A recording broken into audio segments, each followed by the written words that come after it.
ရေတောင်းရင်တီးသွားတာဖြစ်ဖြစ်အစာစားရင်နင်းသွားတာဖြစ်ဖြစ်အသက်ရှူမဝဖြစ်ဘူးတဲ့အတွေ့အကြုံမျိုးအားလုံးမှာရှိကြမှာပေါ့နော်အဲ့ဒီလိုအသက်လူရတဲ့အချိန်မျိုးမှာဘာလို့များတဘာဝတရားကလေဝင်တဲ့လမ်းကြောင်းနဲ့အစာဝင်တဲ့လမ်းကြောင်းကိုတပေါက်တည်းကနေတွားခိုင်းရထားတာလေလို့တွေးမိဘူးကြလားရှင်ဟုတ်တယ်တော်တော်လေးအန်တရများတဲ့အဖွဲ့အစည်းကုန်နော်ဒါပေမဲ့တကယ်တော့အဲ့ဒီလိုအသက်အန္တရာယ်ရှိနိုင်တဲ့ဖွဲ့စည်းပုံလေးတစ်ခုကြောင့်ပဲလူသားတွေကအခုလိုစကားပြောဆိုဆက်တွေ့နိုင်ကြတာပါဗျာအဲ့ဒါတော်တော်လေးစိတ်ဝင်စားစရာပဲဆိုတော့ဒီကနေ့ရဲ့အသေးစိတ်လေးလာဆန်းစစ်မှုအစီအစဉ်မှာတော့လူခန္ဓာကိုယ်ကြီးရဲ့အမခံရှုထွေးလာတဲ့ဇီဝရန်တရားတွေနဲ့အာဟာရဆိုင်ရာတုရတနာအစီရင်ခံစားတစ်ခုကိုခြေခံပြီးဆွေးနွေးသွားမှာပါဟုတ်ကဲ့ဗျာဒီနေရာမှာကြိုပြီးအတိပစ်ချင်တာတွေတစ်ခုရှိပါတယ်ဒီအရင်မြတ်စာတမ်းထဲမှာလူခန္ဓာကိုယ်ကပြည့်စုံတဲ့ဖန်တီးမှုလားဒါမှမဟုတ်စင်ကဲဖြစ်စဉ်တွေကြောင့်ချိုးယွန်းချက်တွေပါဝင်နေသလားဆိုတဲ့ဘာသာရေးနဲ့ပြပန်ရအငင်းပွားဝဲအယူဆတွေပါဝင်နေပါတယ်ဗျာဟုတ်ပါပဲကျမတို့နေတဲ့ဘေဘတ်ကိုမှထောက်ခံအားပေးမှမဟုတ်ပေမူရင်းစာတမ်းပါအချက်လက်တွေကိုသာကြားနေရတဲ့ချက်ကနေတင်ပြတော့မှာပါရှင်ဆိုတော့ဒီနေ့စူးစမ်းသွားမယ့်အဓိကအကြောင်းအရာတွေကခန္ဓာကိုယ်ရဲ့အင်္ဂါအုပ်တိုင်းပုံဝဲတွေဘလို့အလုံးလုံးတယ်လဲဘလို့လောင်စာတွေလိုအပ်တယ်လဲပေါ့နောက်ပြီးတော့ဒီခန္ဓာကိုယ်ဖွဲ့စည်းပုံနဲ့ပတ်သက်ပြီးအကြီးမားဆုံးအခြေအတင်ဆွေးနွေးမှုတွေကဘာတွေလဲဆိုတာကိုပါတေချာလေးလိလာသွားကြမှာပါခင်ဗျကဲပထမဆုံးအနေနဲ့လူခန္ဓာကိုယ်ကြီးကိုအခြေခံအားဖြင့်ဘလို့ဖွဲ့စည်းထားတယ်လဲဆိုတာကနေစလာရအောင်လူခန္ဓာကိုယ်ကိုလေးလာတဲ့အခါအတမ်လေးတွေကနေစပြီး cell တွေ tissue တွေကနေအင်မာစနစ်တွေအထိချိတ်ဆက်ထားတာဗျာဒီသူတေသနာစာတမ်းရဆိုရင်ခန္ဓာကိုယ်ကြီးတစ်ခုလုံးကိုအဓိကစနစ်ကြီးတစ်ဆက်တစ်ခုနဲ့မောင်းနေတယ်လို့ဆိုပါတယ်စနစ်ကြီးတစ်ဆက်တစ်ခုပေါ့နော်အဲ့ဒီစနစ်တွေကခန္ဓာကိုယ်တစ်ခုလုံးကိုဘယ်လိုများပဲ့ကိုင်ထိန်းကျောင်းနေတယ်လဲဆိုရင်ရန်တရားလေးတွေကိုနည်းနည်းလောက်ရှင်းပြပေးပါလားရှင်ရပါတယ်ဗျာဥပမာအနေနဲ့အာယုံကြောစနစ်ကိုကြည့်အောင်ဦးနှောက်နဲ့ကြောရိုးစစ်အာယုံကြောမကြီးတွေကနေခန္ဓာကိုယ်အနှံ့တွေ့တန်းထားတဲ့ဒီစနစ်ကဟိုလေဘဟိုကွက်ကဲရေးစခန်းကြီးတစ်ခုလိုပါပဲဆိုတော့ပတ်ဝန်းကျင်ကအပူအေးကိုခန်းစားသိရှိဖို့တော့ပဲမဟုတ်ဘူးပေါ့ဟုတ်တယ်ဗျာအစာရင်ကနေအစာချေရထုံးဖို့တို့အစုပ်ကနေလေရှုသွင်းဖို့တို့စတဲ့ဇီဝကမ္မဖြစ်စဉ်လေးကိုပါအခြေနဲ့တပြင်းကြီးအမိန့်ပေးနေတာပါသူနဲ့တွင်းနီအရေးပါတာကတော့သွေးလက်ပတ်မှုစနစ်ပေါ့ဗျာအဲ့ဒါကတော့သွေးကြောတွေကနေတဆင့်သွားတဲ့ပူဆောင်ရဲ့လမ်းကြောင်းကြီးကိုမြင်ကြည့်လို့ရမယ်ထင်တယ်အတိအကျပဲဗျာကွက်ကေးစခန်းကအမိန့်ပေးလိုက်ကနေ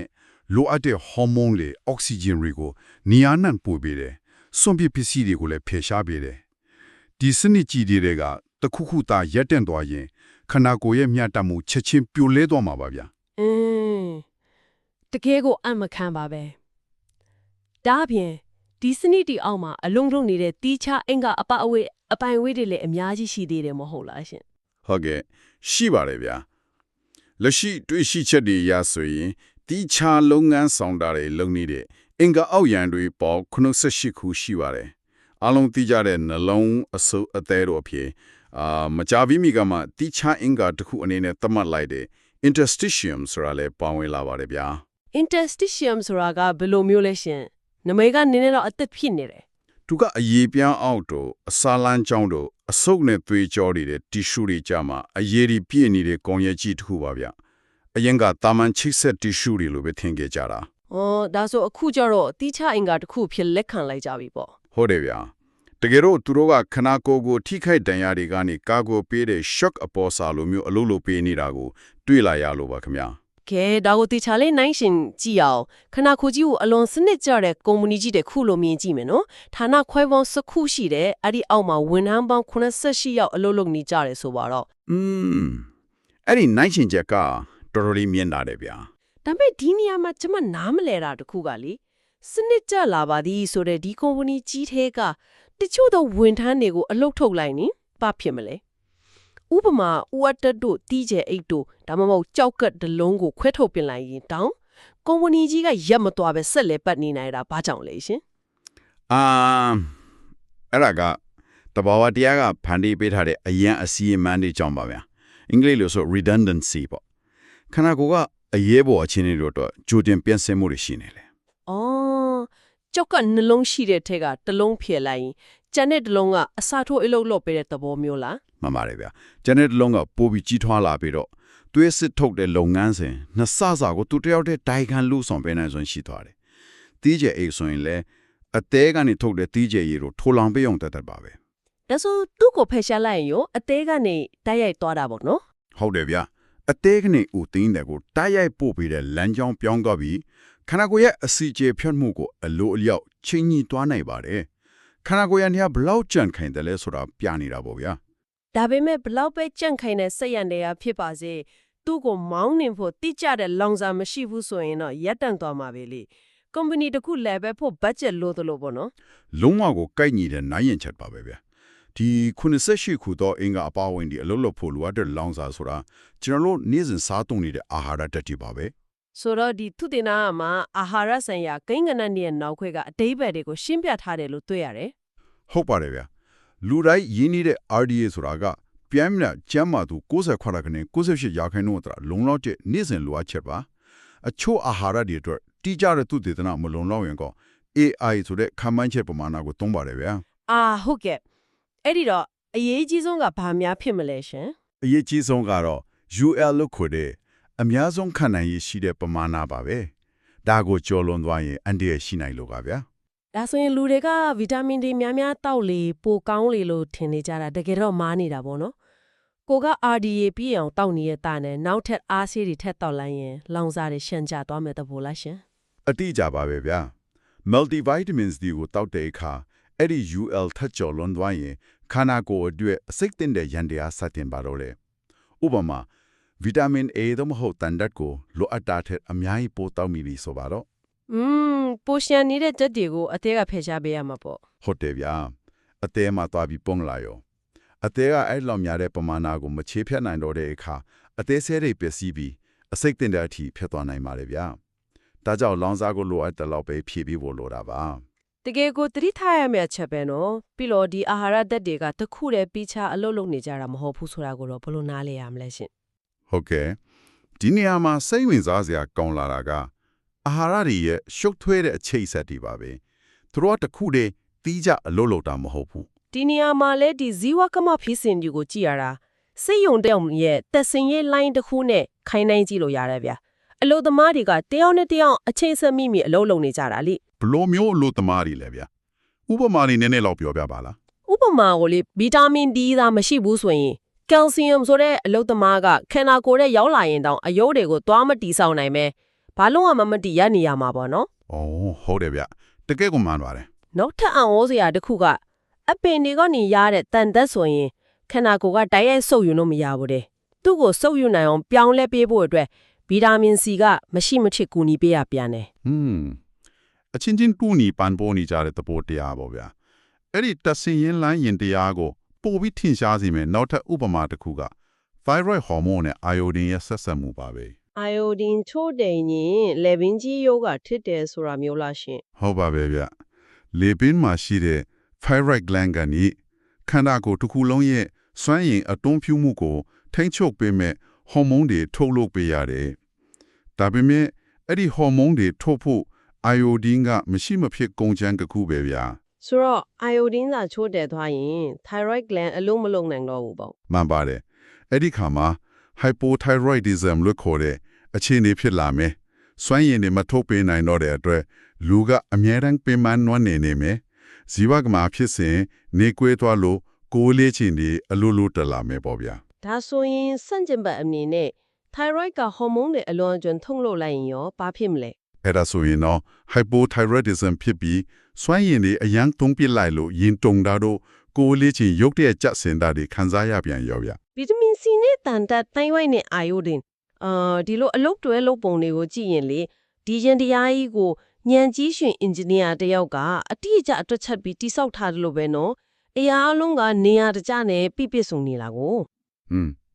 အဲ့ဒီအချက်ကတော့ဒီသူတေသနာစာတမ်းမှာပါဝင်တဲ့အကြီးမားဆုံးအငင်းပွားရွယ်ရာစီကိုဥတီသွားပါပြီဗျာဇီဝဗေဒပညာရှင်တွေနဲ့သူတေတီတွေကြားမှာအခြေတင်ဖြစ်နေကြတဲ့ကိစ္စပါ ဘာများလဲရှင်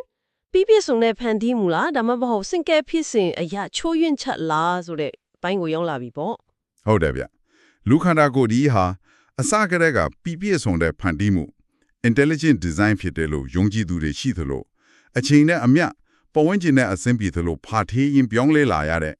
evolutionary flaws တွေနဲ့ပြည့်နေတယ်လို့ရှုမြင်သူတွေလည်းရှိပါတယ်ဗျ သူတို့ ဘလို့အချက်တွေကိုအခြေခံပြီးဆွေးနွေးကြတာလေရှင် သူတို့က trade offs ဆိုတဲ့ပေးဆက်မှုနဲ့ရရှိလာတဲ့ရလဒ်တွေအမြင်နည်းနဲ့အပြန်လန်းဆွေးနွေးကြတာဗျပထမလုံးအမြင်ရင်ထောက်ပြလေးရှိတာကတော့မျက်စိရဲ့ဖွဲ့စည်းပုံပါပဲ ခဏနေပါဦးမျက်စိရဲ့ဖွဲ့စည်းပုံကဘာဖြစ်လို့လဲရှင်ကျမအမြဲတမ်းထင်ခဲ့တာကလူမြင်လုံးဆိုတာအစစ်မြင့်ကင်မရာမန်ဘီလူတစ်ခုလိုပဲဇီဝပဒရဲ့ပြောင်ပြောင်ဆုံးလက်ရတစ်ခုလိုလေ ချိုးရင်ချက်ဘက်ကကြည်တဲ့သူတွေကအဲ့လိုမမြင်ကြဘူးဗျလူမြင်လုံးရဲ့အလင်းဖမ်းယူတဲ့မြင်လွှာဟာပြောင်းပြန်ဖြစ်နေတယ်လို့ဆိုကြတယ်အလင်းကိုခံစားတဲ့ဆဲတွေကအနောက်ဘက်ကိုလှည့်နေတာဗျ ဟင်အနောက်ဘက်ကိုလှည့်နေတယ်ဆိုတော့အာယုံကြောဒီကပေးလို့သွားလဲ အဲ့ဒီဆဲတွေကနေဦးနောက်စီသွားမဲ့အမြင်အာရုံကြောမာကြီးဟာမျက်လုံးအနောက်ဘက်ကနေဖောက်ထွက်ရမယ်အစားမြင်လွှာရဲ့ရှေ့ကချက်သွားတယ်ဗျအဲ့ဒီလိုအာယုံကြောတဲ့အစုပုံကြီးမျက်လုံးအပြင်ဘက်ကိုထွက်သွားတဲ့နေရာမှာအလင်းခံဆဲတွေမရှိတော့ဘူးလေ အော်ဒါဆိုရင်ကြည့်လိုက်တဲ့မြင်ကွဲမှာအလင်းမခံစားနိုင်တဲ့နေရာအကန်ကွက်သို့မဟုတ် blind spot တခုထိပေါ်နေတယ်ပေါ့ ဟုတ်တယ်ဗျာဒါဟာကင်မရာတစ်လုံးကိုဝါယာကြိုးတွေရှေ့ကနေပိတ်ချီထားတယ်လို့ဖြစ်နေလို့ဒီဇိုင်းအမှားကြီးလို့ထောက်ပြကြတာပေါ့ဗျာ ဒါပေမဲ့လက်တွေ့မှာကျမတို့ကြည့်နေတဲ့မြင်ကွဲမှာကန်းနေတဲ့အဆက်အပြောက်ကြီးပါမနေပါဘူးနော်အရာလုံးကိုအပြည့်အဝမြင်နေရတာပဲလေ အဲ့ဒါကပြည့်စုံမှုကိုကာကွယ်တဲ့ဘက်ကခြေပဲတဲ့အချက်ပါပဲ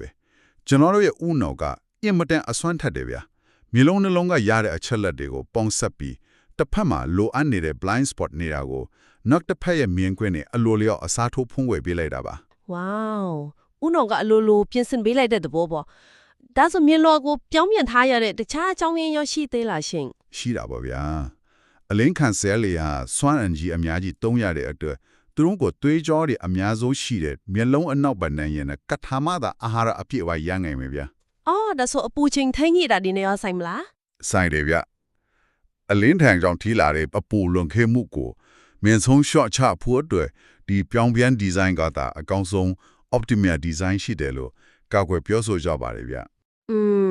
အမြင်အာယုံအတွက်အဲ့ဒီလောက်ရှုပ်ထွေးတဲ့ဖြည့်ရှင်းချက်တွေရှိနေတာကိုဒါဆိုရင်ကြောရိုးပြဿနာကြတော့ရောလောကမှာခါနာတဲ့ဒူလေးကြောရိုးစီကျွန်းတဲ့ဒူတွေကတူးနဲ့တီးလေဒါကတော့ရှင်းရှင်းလင်းလင်းကိုဒီဇိုင်းအမားလို့ပြောလို့ရမှာမဟုတ်လား ဟုတ်တယ်အဲ့လိုပြောလို့ရပါတယ်ဗျခြေလေးဖောင်းသွားတိတ်ဆန်ဒီဥပမာခွေးလီကြောင်းရီရဲ့ကြောရိုးဟာစီပုံတရန်ရှိပြီးကျိုးတရားတစ်စင်းလိုကိုလေးချင်းကိုအောက်ကနေအညီမြထမ်းထားပြီးတဲ့ ဒါပေမဲ့လီစားတွေကြတော့မမတ်လျှော့ဖို့စူးစမ်းတော့ပြောင်းလဲရတာပေါ့ ဟုတ်တယ်ဗျအဲ့ဒီအလျားလိုက်ကြောရိုးကြီးကိုဆွဲထူပြီးအတန်ကွေးညွတ်လိုက်ရတဲ့အတွက် S ပုံတရန်ချီသွားတယ်ကိုလေးချင်းကခုလုံးကအောက်ဆုံးခါစစ်တီပေါ်သွားပိတ်နေတဲ့အတွက်ခါနာရာတို့ကြောရိုးစစ်ကြွန်တာတို့ထိရတယ်လို့ဆိုကြတယ်ဗျ ရလာလေရှစ် မရှောင်းနိုင်ခဲ့လို့သာလူသားတွေရဲ့ရှေ့လက်နှစ်ဖက်လွတ်လပ်သွားတာလေဗျလက်နဲ့ကိရိယာတွေကင်တွယ်နိုင်လာတယ်မိကိုအသုံးပြုနိုင်လာတယ် အော်အဲ့ဒီကနေတစဦးနောက်ဖွံ့ဖြိုးလာခဲ့တာပေါ့နော် မှန်တာပေါ့ဒါကြောင့်ခန္ဓာရာဟာညာယီမိမာလာခြင်းအတွက်ပေးဆက်ရမှုတစ်ခုမျှသာဖြစ်တယ်လို့ဆိုကြတယ်နောက်ပြီး S ပုံစံနဲ့ကြောရိုးဟာလမ်းလျှောက်ခြင်းပြေးခြင်းတွေမှာဥနောက်စီကိုတုံးခါမှုမရောက်အောင် shock absorber လို့အကောင်းဆုံးအလုပ်လုပ်ပေးနေတယ်လို့လည်းထောက်ပြကြတယ်ဗျ ခြေနဲ့ဖက်နဲ့မမတ်လျှော့တာပြောဦးနောက်ကြီးမားလာတာတွေကြောင့်ပြောရင်းနဲ့နောက်ထပ်ကြီးမားရဲ့ပြဿနာတစ်ခုကိုသွားတတိရတယ်ခလေးမွေးဖွားခြင်းရန်ထားလी ဟုတ်တယ်ကလေးမွေးဖွားတာကတော်တော်လေးစိန်ခေါ်မှုကြီးတယ်ဗျာ ဟုတ်တယ်အခြားနိုးတိုက်သက်သွားတဲ့နဲ့ရှင်ရန်လူသားတဲ့ခလေးမွေးရတာအသက်အန္တရာယ်အင်မတန်များတယ်မဟုတ်လားဒါကတော့အစင်ကဲဖြစ်စဉ်ရဲ့ကြီးမားတဲ့ချွန်းယွန်းချက်ကြီးပဲလားရှင် မမတ်ရှောင်းနိုင်ဖို့အတွက်လူသားတွေရဲ့တင်ပါဆောင်ရုပ်အားတတိပြေချင်းမြောင်းလာရတယ်ဗျာဒါပေမဲ့တစ်ချိန်တည်းမှာပဲညံရင်မြင်မလာတဲ့အတွက်ကလေးတွေရဲ့ဦးနောက်ကစင်ကဲဖြစ်စဉ်ရအရွယ်အစားကြီးမားလာတယ် ဒါဆိုရင်ကြီးမြောင်းတဲ့ထွက်ပေါက်ကနေကြီးမားတဲ့ဥခေါင်ထွက်လာတဲ့ဒုက္ခရောက်တာပေါ့ ဟုတ်တယ်ဗျာကလေးမွေးဖွားရတာအင်မတန်ခက်ခဲပြီးအသက်အန္တရာယ်ရှိလာတာကိုဒီဇိုင်းအမှားလို့ထုတ်ပြကြတာပေါ့ဒါပေမဲ့တစ်ဖက်ကပြန်ကြည့်ရင်ဒီလိုမွေးဖွားတဲ့ခက်ခဲတဲ့ပြဿနာကိုဖြေရှင်းဖို့တဘာဝတရားကနီလန်တစ်ခုဖန်တီးပေးထားတယ်ဗျာ ဘယ်လိုနီလန်းမျိုးလဲရှင် လူသားကလေးငယ်တွေကိုဦးနောက်အပြည့်အဝမဖန်ဖြိုးခင်စောစီစွာမွေးဖွားစေခဲ့တာပါပဲဒါကြောင့်တခြားတိရစ္ဆာန်တွေလိုမွေးချင်းလားမရှောင်နိုင်ပဲအလွန်အားနည်းနေသေးတာပေါ့ဗျာ အော်အဲ့ဒီအခါမှာကလေးကိုအသက်ရှင်အောင်မိဘတွေချဲပဲမရတော့ပဲလူမှုအတိုင်းအဝန်တွေကပါပူပေါင်းဆောက်ရှောက်ရတာပေါ့ အတိအကျပဲဗျာအဲ့ဒီကနေလူသားတွေကြားမှာပန်ရောစဉ်တွေပူပေါင်းဆောင်ရွက်မှုတွေနဲ့လူရင်ကျမှုအဖွဲ့အစည်းဆိုတာဖြစ်ပေါ်လာရတယ်လို့ကာကွယ်ပြောဆိုကြပါတယ်ဗျာ ကဲဒါဆိုရင်အသုံးမဝင်ဘူးလို့ထင်ရတဲ့အင်္ဂါတွေအကြောင်းပြောကြည့်အောင်လူတွေမကြာခဏခွဲထုတ်ပစ်နေကြတဲ့ဥဝတ်တက်လိုမျိုးအင်္ဂါတွေလीဘာမှအလုံးမလုံးတဲ့အပြင်အချိန်မရွေးရောင်ရမ်းပေါက်ကွဲပြီးဒုက္ခပေးနိုင်တဲ့ဘုံတစ်လုံးတို့ခန္ဓာကိုယ်ထဲထည့်ချတယ်လို့ဖြစ်မနေဘူးလားရှင် အရင်ကတော့အဲ့ဒီလိုပဲစင်ကဲဖြစ်စင်မှာအတုံးမဝင်တော်လို့ကြံရက်ခဲ့တဲ့အဖိုးအင်္ဂါလို့ထင်ခဲ့ကြတာပါဗျာဒါမဲ့နောက်ပိုင်းသူတေသနာတွေကဥဝတ္တဟာဘလို့အလို့လို့တလဲဆိုတဲ့ယန်တရားကိုရှာဖွေတွေ့ရှိခဲ့လေ ။အော် तू ကတကယ်တော့အလုံးလုံးနေလားဗောဘလို့အခြေအနေမျိုးမှလဲရှင် ကျွန်တော်တို့ဝန်ချောယောဂပြင်းပြင်းထန်ထန်ဖြစ်တဲ့အခါခန္ဓာကိုယ်ကအစိတ်အတောက်တွေကိုဖေရှားဖို့ဥလန်းချောင်းထဲကအရာအလုံးကိုရင်းနဲ့အတူထွန့်ချပစ်လိုက်တယ်ဗျာ ။အဲ့ဒီလိုတွန်ချလိုက်တဲ့အချိန်မှာခန္ဓာကိုယ်အထက်မရှိမဖြစ်လိုအပ်တဲ့အကျိုးပြုဘက်တီးရီးယားလေးပါသွားမှာပေါ့ ဟုတ်တယ်ဗျာအဲ့ဒီအချိန်မှာဥအတက်က safe zone လို့ခေါ်တဲ့လုံခြုံတဲ့ခိုလုံရာအထက်အလို့လို့ပါတယ်ဗျာအကျိုးပြုဘက်တီးရီးယားအချို့ဟာဥအတက်ထဲမှာပုံအောင်နေကြတယ် ။အော်ပြီးတော့အန်ဒီယကင်းသွားတဲ့အခါမှာဦးလန်းချောင်းလေးကိုပြန်ထွက်လာပြီးအစာချီဖြစ်မှုယန်ဒီယာကိုပြန်လက်တီဆောင်ပေးတာပေါ့နော် မှန်ပါတယ်ဗျာဒါကြောင့်ဥအတက်ဟာအချီးနီးတတ်တော့မဟုတ်ပါဘူး ။စိတ်ဝင်စားစရာပဲခန္ဓာကိုယ်ရဲ့တချို့ဇီဝကမ္မဖွဲ့စည်းပုံတွေက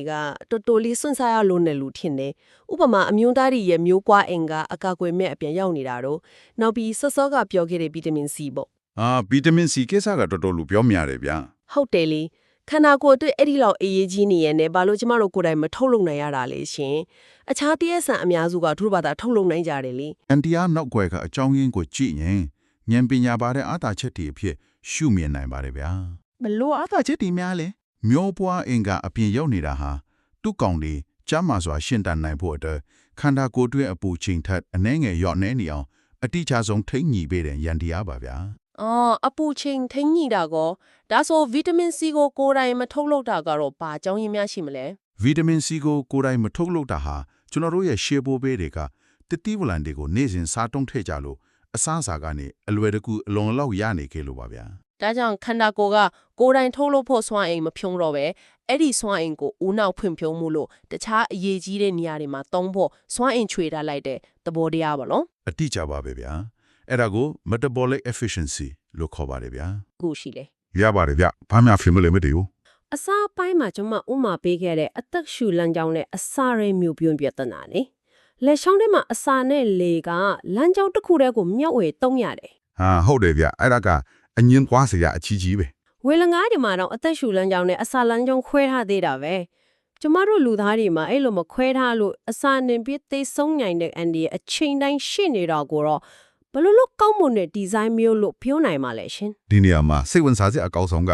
အဲ့ဒီအစားနေနိုင်တဲ့အန်ဒီကိုဖန်တီးထားတဲ့လေချောင်းရဲ့တိစောက်ပုံဟာလူသားတွေကိုတခြားသီရိဆန်နဲ့ကွဲထွက်သွားစေတဲ့အဓိကရန်တွေကထင်နေလို့ပါပဲဗျာ ဟင်ဘလူများခွဲထွက်သွားစီတာလဲတက်သွားတဲ့အတွက်အစာနဲ့လေလမ်းကြောင်းလာဆုံးသွားပြီးအစာနေနိုင်တဲ့အန်ဒယ်ဖြစ်လာတာပေါ့ မှန်ပါတယ်ဗျာဒါပေမဲ့အဲ့ဒီလိုနှင်းကြတွားခြင်းကပင်လဲချောင်းထဲမှာအတန်ပေးတင်ထပ်နိုင်တဲ့အခန်းလေးတစ်ခုကိုဖန်တီးပေးလိုက်တာပါပဲ အတန်ပက်တင်ထက်နိုင်တဲ့အခန်းဆိုတော့ကျမတို့စကားပြောတာနဲ့ဆိုင်လာပြီပေါ့ အတီးကြပါပဲဗျာအဲ့ဒီအခန်းငယ်လေးကြောင့်ကျွန်တော်တို့ဟာလျာနဲ့လဲချောင်းကိုတုံးပြီးတက်ရာပြေအတန်ထွက်မျိုးစုံကိုပြီးပြီးတစ်တာထွက်ဆိုနိုင်လာတာရလာနေနဲ့ရှုပ်ထွေးတဲ့စကားပြောဆိုဆက်သွယ်နိုင်စွမ်းကိုရရှိစေခဲ့ပါလေဗျာ ဝါဒါကတော့တကယ်ကိုအမြင်တစ်ခုပါပဲကိုယ့်ရဲ့စကားပြောနိုင်စွမ်းဘာသာစကားကိုသုံးနိုင်စွမ်းဟာဒီလောက်ကြီးမားတဲ့အသက်အန္တရာယ်ပေးဆက်မှုနဲ့ရင်းနှီးထားရတာကို ဟုတ်တယ်ဗျာ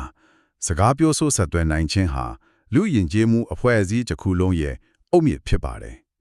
်ဒါကြောင့်အစာနေနိုင်တဲ့အသက်အန္တရာယ်ကိုပေးဆက်ပြီးဘာသာစကားဆိုတဲ့ကြီးမားလာတဲ့ဆုလပ်ကိုရယူထားခြင်းဖြစ်တယ်လို့ပညာရှင်တွေကပုံဖော်ရှင်းပြကြပါတယ်ဗျာ တကယ်ကိုအမခန်းပါပဲရှင်ဒီကနေ့ဆွေးနွေးချက်ဒီကိုပြန်ကြည့်မယ်ဆိုရင်88ခုသောအင်္ဂါအသက်အပိုင်းတီးတွေပါဝင်တဲ့ဒီခန္ဓာကိုယ်စနစ်ကြီးတစ်ခုလုံးဟာအလွန်တိကျရှုပ်ထွေးတဲ့အာဟာရချိစက်မှုတွေလွှမ်းနေတယ် ဟုတ်တယ်ဗျာအရာအားလုံးကဟန်ချက်ညီညီလဲပတ်နေတာပါ ပြီးတော့ကျမတို့ခံစားရတဲ့နားကျင်မှုတွေဥပမာခါနာတာတို့ခလီးမွေးရခက်ခဲတာတို့အစာနေနိုင်တဲ့အန်ဒီရိုဆိုတာဟာအချင်းကြီးချိုးဝင်းချက်တွေမဟုတ်ပဲလူသားတွေရဲ့ဉာဏ်ရည်မြင့်မှုနဲ့ယဉ်ကျေးမှုတိစောက်နိုင်စွမ်းအတွက်တဘာဝတရားကတောင်းဆိုခဲ့တဲ့ပေးဆက်မှုတွေဖြစ်နိုင်တယ်ဆိုတာကိုတွေ့ရမယ် မှန်ပါတယ်ဗျာလူခန္ဓာကိုယ်ရဲ့ဇီဝကမ္မဗေဒအာဟာရဗေဒနဲ့စင်ကဲဖြစ်စဉ်ဆိုင်ရာပဒနာတွေကိုအခုလိုပေါင်းဆက်လေ့လာလိုက်တဲ့အခါ ခန္ဓာကိုယ်တွေကယန္တရားတိုင်းဟာအကြောင်းပြချက်ခိုင်ခိုင်လုံလုံနဲ့အသက်ရှင်တန်ဖို့လှုပ်ဆောင်နေကြရဲဆိုတာကိုပိုပြီးနားလည်လာစေပါတယ်ဗျာ ဟုတ်ကဲ့ဒီအချက်တွေကိုသိရှိလျက်ခြင်းအပြင်ဒီအစီအစဉ်ကိုနားဆင်နေသူတွေအနေနဲ့မိမိတို့ရဲ့ခန္ဓာကိုယ်ပေါ်ပုံမနားလေပြီးတန်ဖိုးထားနိုင်မယ်လို့ယုံကြည်ပါတယ်ရှင် ဟုတ်ကဲ့ကျွန်တော်လည်းအဲ့လိုပဲမျှော်လင့်ပါတယ်ဗျာ ကဲဒီနေ့အသေးစိတ်လေးလာစမ်းစစ်မှုအစီအစဉ်ကိုအဆုံးသတ်ဖို့အချိန်ရောက်လာပါပြီဒါပေမဲ့မနုဆက်ခင်မှာနောက်ထပ်စူးစမ်းတွေးတောစရာလေးတစ်ခုကိုခြံထားခဲ့ခြင်းပါတယ်ရှင် ဘာများဖြစ်မလဲဗျာ စဉ်းစားကြည့်ပါနော်ရှေးဘူဘီတွေခေတ်ကအသီးနှံတွေပေါများလို့ခန္ဓာကိုယ်ကစွမ်းလွန်ချွေလာဖို့အတွက်ဗီတာမင် C ထုတ်လုပ်နိုင်စွမ်းကိုတောင်စွန့်လွတ်ခဲ့တယ်ဆိုရင်အခုခေတ်ကိုကြည့်အောင် အခုခေတ်ဆိုတော့အများစုကအထိုင်များပြီးကွန်ပျူတာရှိတ်မှာပဲချင်းကုန်နေကြတာကို ဟုတ်တယ်လီပြုပြင်ဖန်တီးထားတဲ့အစားအစာတွေချီအလွယ်တကူစားနေကြတဲ့ကျမတို့ရဲ့ခေတ်သစ်နေထိုင်မှုပုံစံကြောင့်နောက်ထပ်နှစ်တန်းပေါင်းများစွာအကြာမှာလူခန္ဓာကိုယ်ရဲ့98ခုသောအင်္ဂါဥစ္စာအဖွဲ့အစည်းတွေကဘယ်အရာတွေကိုထပ်ပြီးပေးဆက်လိုက်ရအောင်မလဲ တကယ်စဉ်းစားစရာပဲဗျာ ဒါမှမဟုတ်ကျမတို့မသိနိုင်တဲ့ရဲ့ဘလို့အသက်ပြောင်းလဲမှုရန်တရားရဲ့ကိုခန္ဓာကိုယ်ကတိတ်တိတ်ဆိတ်လှုပ်ဆောင်နေပြီလဲဆိုတာကိုကိုယ်တိုင်ဆက်လက်တွေးကြည့်ကြပါဦးရှင်အားလုံးပဲနောက်အစီအစဉ်မှာပြန်လည်ဆုံတွေ့ကြပါမယ်